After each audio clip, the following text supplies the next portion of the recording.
And here we are. It's another episode of the Uncanny Spirits Club, and we have another beer on tap tonight.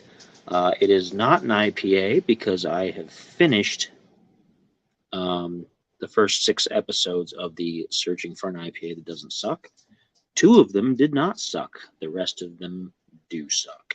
So that's, I'm sure, is interesting for you to go back and watch.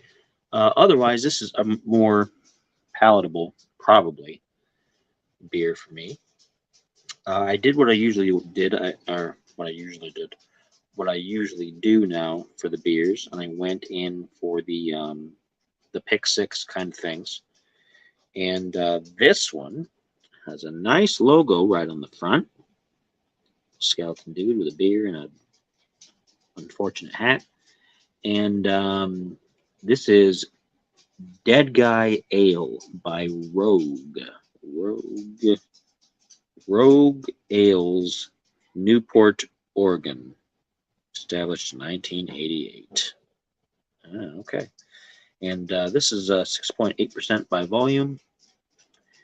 And it has a little story on the back. It says Dead Guy Ale is a Malbec style ale with a robust malt profile and a sweetness that is balanced by the liberal use of bittering hops, which kind of may be unfortunate because that's the kind of thing that they do with IPAs, but this is not supposed to be an IPA. It's supposed to be a Malbec, which I've had before. They have a pairing little scale down here, which is interesting, but the things they pair it with are kind of strange to me. They say it pairs well with grilled asparagus, barbecue ribs, and pecan pie. I mean, for me, too. Well, I can't really necessarily say no to the grilled asparagus, but it's not something I want to eat while I'm drinking my beer. But let me pop the top here. Nails are a little shorter than usual, so popping tops is a little bit more difficult. Nice, satisfying to pop there. Got the standard Goose Island pint glass here, so we're going to pour it in. It's already darker than what I've been drinking lately. And now my leg is cold because I dripped some. I'm sure you guys are all pleased to know that information. Nice bit of foam on top, not too much, not too little. Smells like a beer. Smells nice. And it's a hefty orange color. A lot of bubbles in there. A lot of bubbles. No stuff down at the bottom though, like those IPAs, the last couple I had. Just a straight, dark, reddish orange ale. Auburn, I suppose you could call that an auburn kind of color. I don't know. I'm not good with colors that aren't like primary colors. I don't know.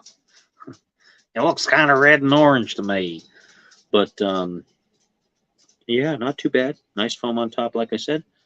Let's knock it back and have a taste.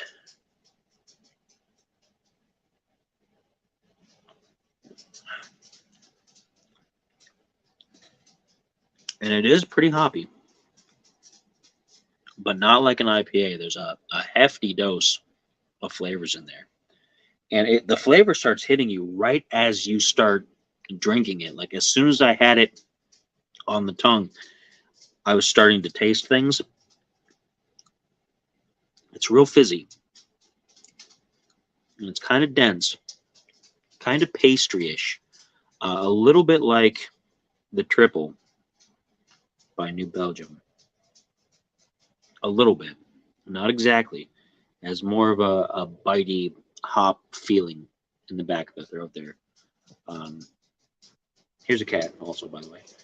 I'm going to do another taste.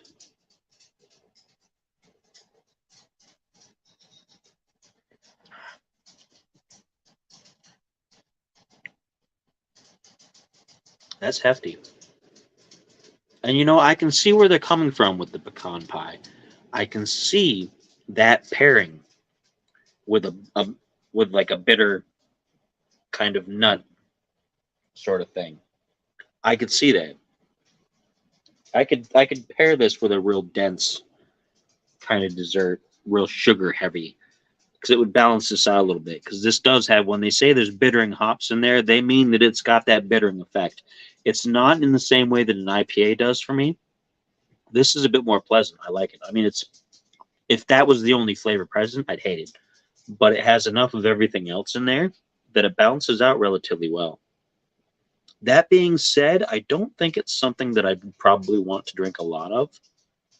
I think the bittering is a bit much. It doesn't spoil it, really, for me, but it's a bit much. I like to have a little bit less real bitter taste on my beers and a little bit more flavorful, which is why I have so much of a problem with my IPAs, because the IPAs are all bitter and nothing else. But I could see this being paired with like a real stomach heavy dessert of some kind. One big slice of a dense pie, like a pecan pie or something like that, and one can of this, and you're set.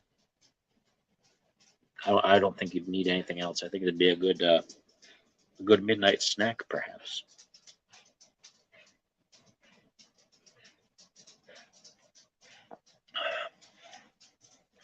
Yeah, it's not bad. It's not my favorite, but it is not bad. If it had a little more spice to it, like some kind of nutmeggy or cinnamon thing, it would almost be like a winter sort of styled ale. But without that, it's more a Thanksgiving style ale, I suppose. Not quite harvesty, because it doesn't have any pumpkin sort of flavors or notes in there. Nothing like that, but it does.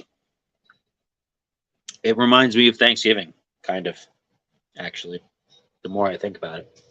Because I'm used to having, like, when I was younger and I still lived with my folks, we'd have these big, huge Thanksgiving spreads that were ridiculously massive. And it was all like really dense foods, like dense stuffing and dense mashed potatoes and dense turkey. And like everything was just heavy food. And you get this giant plate, and then you have a second giant plate because you got to have seconds. And then you can barely move and walk afterwards. This is the kind of pairing for that, I think. Not like a picnic or like a Labor Day sort of barbecue or something like that, but more definitely like big holiday meal, but not quite a holiday flavored beverage.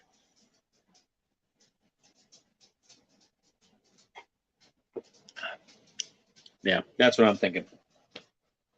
A glass of that and a plate of heavy, rich foods, and I think you'd be set. I don't think you'd need to eat for quite a while after that. Two things combined.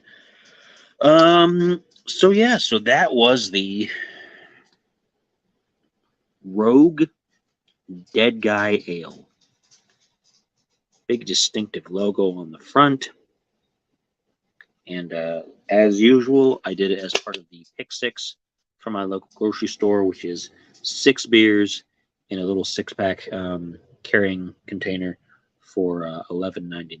It used to be cheaper. It used to be $10.99. And I think it used to be $10.49 before that, back in the day, but everything goes up. So $11.99 at my local grocery store here in Ohio. And I'm sure many other grocery stores across the United States have a similar program. So check into it, because you can get a lot of good flavors that way that you may not have tried. And you can weed out some stuff that you were like on the fence about, but you end up not liking, without having to get like a full 6-pack or a 12 or something like that, and then like being upset because you had to drink all of something that you don't like. So I've got a lot of new flavors from doing that. So there you go. There you have it. Stay tuned for the next episode whenever we get to it. It's so far every Thursday. And yeah, until then, of course,